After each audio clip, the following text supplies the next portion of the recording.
केंद्रीय मंत्रिमंडळाची बैठक संपली। मंत्रिमंडळाच्या निर्णयावर दुपारी 3 वाजता महत्त्वाची पत्रकार परिषद। राजधानी दिल्लीतील मोदींच्या अध्यक्षतेखालील बैठकीनंतर घडामोडींना वेग।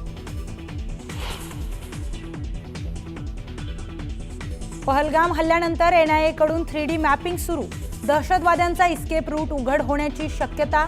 एनआयएची टीम पहलगाम हल्ल्याच्या घटनास्थळी।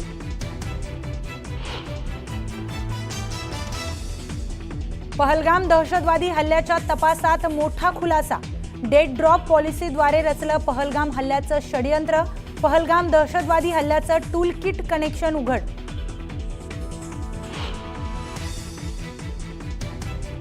पुढच्या 24 ते 36 तासात पाकिस्तानवर सैन्य हल्ला। पाकिस्तानचे माहिती प्रसारण मंत्री अताउल्लाह तरारचा दावा। मध्यरात्री 2 वाजता घेतली पत्रकार परिषद।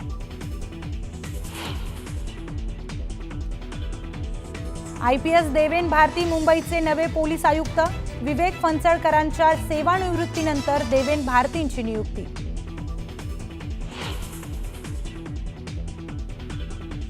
महाराष्ट्र दिनाचा औचित्य साधून राष्ट्रवादी पक्षाच्या वतीने माजी मुख्यमंत्र्यांचा सत्कार समारंभ। राज्यातील सर्व माजी मुख्यमंत्र्यांना निमंत्रण, मात्र शरद पवारांना अद्याप निमंत्रण मिळालं नसल्याची माहिती।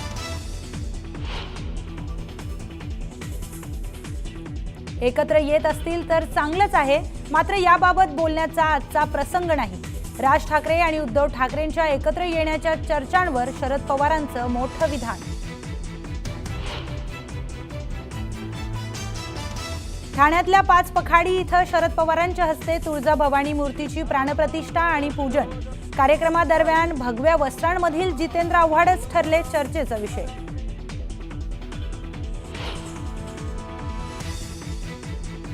पुण्यातील बीजे मेडिकल महाविद्यालय रॅगिंग प्रकरणी मंत्रालयातून ससूनला कारवाईसाठी सूचना। ससूनच्या अधिष्ठातांनी घेतली अँटी रॅगिंग समितीची बैठक। 3 विद्यार्थ्यांवर निलंबनाची कारवाई।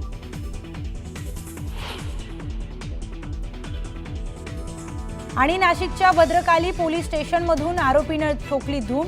पोलिसांच्या गाडीतून उतरल्यानंतर आरोपी पळाला।